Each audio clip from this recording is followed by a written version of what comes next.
नमस्कार मैत्रिणींनो, सोनाली किचन कट्टा या रेसिपी चॅनलमध्ये तुम्हा सर्वांचं मनापासून स्वागत करते। आज आपण हॉटेल स्टाईल अगदी हॉटेलच्या भाजीला सुद्धा लाजवेल अशी मस्त कढई पनीरची रेसिपी पाहणार आहोत। चला तर मग सुरुवात करूयात।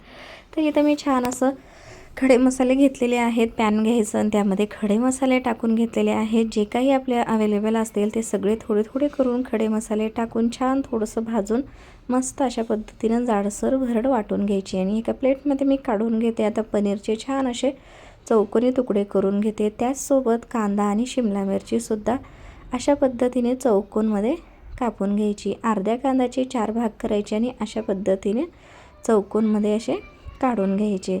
तर आता त्याच सेम पॅनमध्ये इथं मी थोडंसं तेल टाकलेलं आहे आणि शिमला मिरची कांदा छान असं परतून घ्यायचा।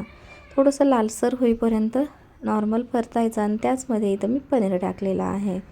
तर ही सगळी मोठ्या फ्लेमवर आपल्याला ही प्रोसेस करायची आहे आणि जो वाटून घेतलेला मसाला आहे ह्या पनीरच्या पीसवर टाकून घ्यायचा आणि छान असा मसाला परतून द्यायचा। तर अशा पद्धतीनं थोडंसं लालसर होत आले पनीरचे तुकडे ते मग काढून घ्यायचं।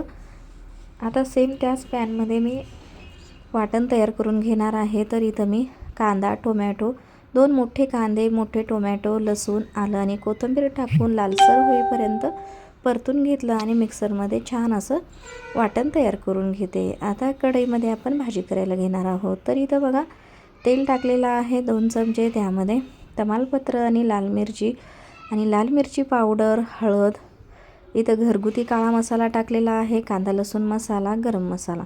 तर हे सगळे 2 मिनटं ही सगळी प्रोसेस मंद आचेवर करायची आहे। तर 2 मिनटं परतून झाल्यावर आपण मग अशी टोमॅटो कांद्याचं वाटण ह्यामध्ये टाकून घ्यायचं आहे। तुम्हाला आवडत असेल तर ह्यामध्ये तुम्ही काजूची पेस्टसुद्धा टाकू शकता। तर बघा अशा पद्धतीनं ही सगळं पेस्ट मी छान असं मिक्स करून घेतलं आणि तेल सुटेपर्यंत आपल्याला हे परतून घ्यायचं आहे। तेल सुटत आल्यावर त्यामध्ये मग अशी परतून घेतलेला जो पनीरचे तुकडे आहेत ते टाकून घ्यायचं आणि मिक्स करून घ्यायचं। तर अशा पद्धतीनं छान असं मिक्स करून घ्यायचं।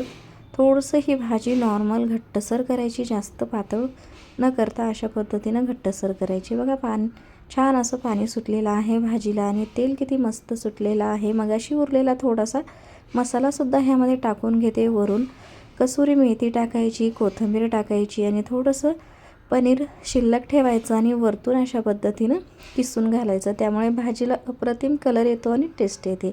अशा पद्धतीनं मस्त झटपट अशी कढई पनीर ही रेसिपी तयार झाली। तुम्ही ह्या चपातीसोबत, भातासोबत किंवा नानसोबत कशासोबतही खाऊ शकता। मस्त आपली चमचमीत अशी कढई पनीरची रेसिपी तयार झालेली आहे। अगदी हॉटेल स्टाईल आपण बनवलेली आहे। तुम्हाला कशी वाटली कमेंट्स करा। व्हिडिओ आवडत असेल तर चॅनलला लाईक करा, शेअर करा आणि फॉलो करा। अशा पद्धतीची मस्त चमचमीत झटपट होणाऱ्या रेसिपी पाहण्यासाठी माझ्या सोनाली किचन कट्टा या रेसिपी चॅनलला नक्की सबस्क्राईब करा। साईडला दिलेल्या घंटीवर प्रेस करा जेणेकरून नवीन व्हिडिओचं नोटिफिकेशन तुम्हाला सगळ्यात आधी भेटून जाईल। बघा किती मस्त चमचमीत अशी आपली कढई पनीर तयार झालेली आहे। तर अशाच मस्त चमचमीत रेसिपी पाहण्यासाठी नक्की जाता चॅनलला सबस्क्राईब करा। असा झटपट मस्त चमचमीत व्हिडिओ घेऊन भेटू आपण पुढच्या व्हिडिओमध्ये। व्हिडिओ पाहिल्याबद्दल धन्यवाद।